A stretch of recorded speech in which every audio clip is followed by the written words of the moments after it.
Hi everyone, Rich Karuba from bowlingball.com. I want to talk to you about the do's and don'ts for plastic bowling balls. Now, plastic bowling balls are no longer a high-profile piece of bowling ball equipment in today's market. Everyone's infatuated with as much hook as they can get, or aggressive bowling balls to fight oil and so on. But don't discount the need or the use or the value of plastic bowling balls. So let me just give you a couple random do's and don'ts of information regarding plastic bowling balls. You can read the article we have posted in Bowlversity on our website about do's and don'ts for plastic bowling balls to get a little bit more information. First, let's start by saying you do want to expect plastic bowling balls to be used by top players in the game, such as the PBA Tour, or top amateur players in the country who bowl mega buck tournaments, or you see their names a lot succeeding in places like the USBC Nationals, Team USA members, and so on. Because choosing a plastic ball for a beginner bowler, or really bowlers of all skill levels, can certainly be a useful idea. And don't expect a plastic ball to provide the strong hook potential, but rather a long skid and a controllable yet modest back-end reaction, okay? Don't expect miracles from the plastic ball. That's why you're investing in one.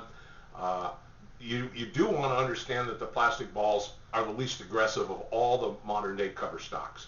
So you don't want plastic balls to combat medium or heavy oil conditions unless you're a real power player and you have enough rev rate, ball speed, and axis tilt to control a plastic ball on heavy oil conditions. You'll get more bite on the lane on a regular urethane or reactive resin bowling balls than plastic.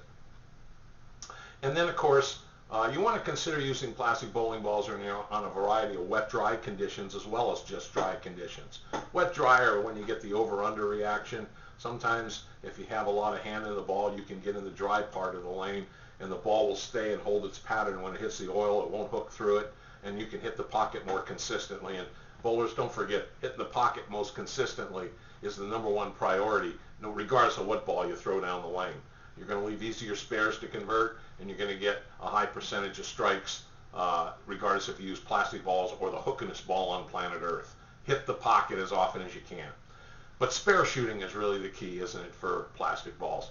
Especially when you go cross lane at 10 pins or 7 pins, and you don't want the ball to hook away when it gets to that dry part of the back end. We don't advise throwing the ball at supersonic speeds if you don't practice throwing much harder than your normal strike delivery speed. So a plastic ball will allow you to keep your regular swing motion, the best way you can control the ball and be most effective shooting spares, or for strikes for that matter. Okay? Those are just a couple do's and don'ts about the plastic ball. Read the article, you'll find out more information. We thank you for visiting our site.